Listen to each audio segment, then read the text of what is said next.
반갑습니다. 스포레스트입니다. 오늘은 정말 핫이슈일 것 같은 영상이네요. 최고의 축구 스타 플레이어 네이마르의 이슈가 터지기 시작했습니다. 현역 분석가들이 직접 데이터를 수출하여 영상 데이터, 분석 데이터를 제공해드리며 최고의 수익률을 기록하고 있습니다.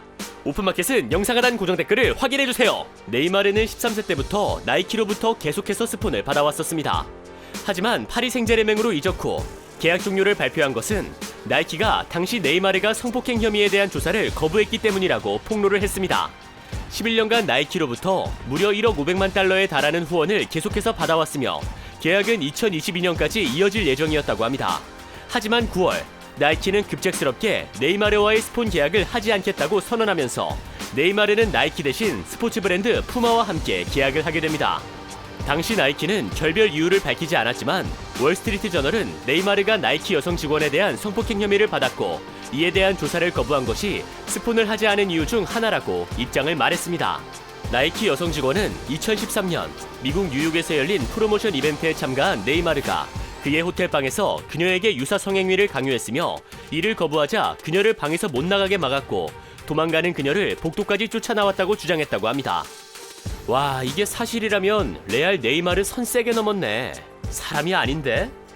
2018년 이 여성은 사내의 민원을 접수했고 내사가 진행이 됐으며 변호사가 목격자 인터뷰에 나서는 등 조사가 본격적으로 진행이 되었습니다. 하지만 돈을 왕창 발랐는지 아무런 문제 없이 그러려니 끝이 났고 네이마르의 태도에 대해서 나이키 쪽에서는 실망감을 많이 받은 것 같습니다. 네이마르 측 대변인은 혐의를 당연하게 부인했다고 합니다. 하지만 그렇다고 나이키 쪽에서도 가만히 있지는 않겠죠. 나이키는 공식 성명을 통해서 2016년 우리 직원 중 한 명과 네이마르와의 사이에서 일어난 성폭행 의혹에 대해 심히 유감스럽게 생각한다.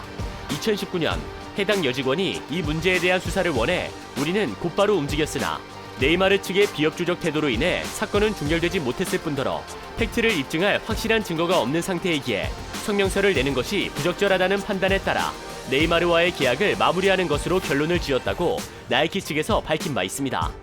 이 사건이 만약 실제 있는 일이었다면 역시 돈이 최고인가? 라는 생각이 드네요. 해외도 어쩔 수 없네요. 하지만 이렇게 네이마르의 이슈가 다시 수면 위로 올라오게 되면서 조사를 받게 되며 진실을 알 수 있을 계기가 만들어질 것으로 보여집니다. 이번 문제가 만약 사실로 드러난다면 전 세계 축구 팬들은 경악을 금치 못할 뿐더러 많은 충격적인 일들이 발생할 것 같네요. 네이마르는 축구는 둘째치고 목숨까지 위협받을지도? 정말 해당 여성의 말이 거짓이 아니라면 네이마르 선수가 조사를 받은 뒤 사실을 증명하는 것이 현명하다고 생각되네요.